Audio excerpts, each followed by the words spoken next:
প্রচণ্ড দাবদাহে জনজীবন যখন অতিষ্ঠ, লোডশেডিং যখন নিত্যদিনের সঙ্গী, তখন আমি ও আমার বন্ধুরা একটু প্রশান্তির হাওয়া গায়ে লাগানোর জন্য নিয়মিত কোর্ট স্টেশন বা মাইজদিকোট রেল স্টেশনে আড্ডা দিয়ে থাকি।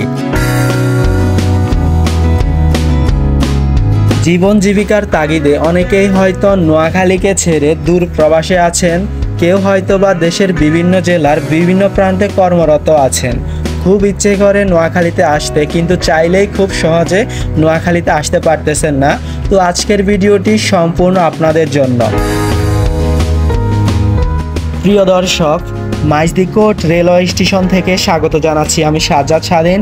আজকের ভিডিওতে আমি আপনাদেরকে দেখাবো বন্ধুদের সাথে আড্ডা দেওয়ার সময় ঢাকা থেকে ফিরে আসা উপকূল এক্সপ্রেসে করে সোনাপুর আমরা কিভাবে গিয়েছিলাম এবং রাতের সোনাপুরে আমরা কি করেছিলাম সেই সমস্ত টাইমলাইন।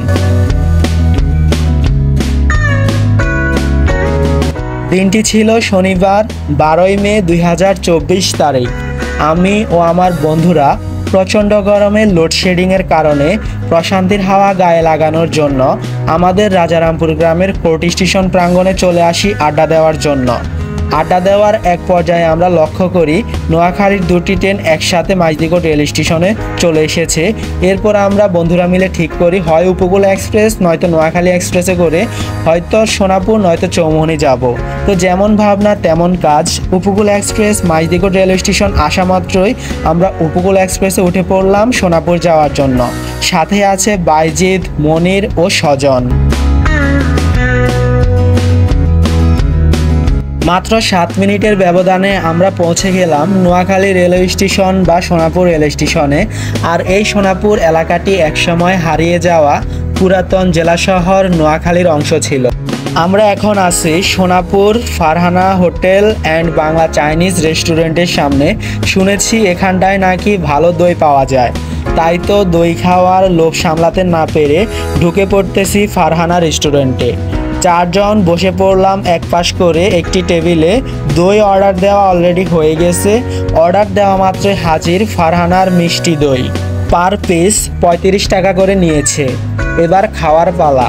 দই মুখে নিয়ে বুঝে গেছি দইটা বেশ মিষ্টি। যারা ডায়াবেটিসের রোগী তারা ভুলেও এই দই মুখে নেবেন না। 4 বন্ধুর মতামত অনুসারে দইটাকে আমরা 10-এর ভিতরে 7.5 মার্ক দিব। দই মোটামুটি ভালো ছিল, তবে চিনির পরিমাণ আরেকটু কম দিলে মনে হয় ভালো হতো। আপনারা চাইলে একবার টেস্ট করে যেতে পারেন ফারহানার দুধের দই, মানে সোনাপুর ফারহানা রেস্টুরেন্টের দই। তো বন্ধুরা, এই ছিল আজকের ভিডিও।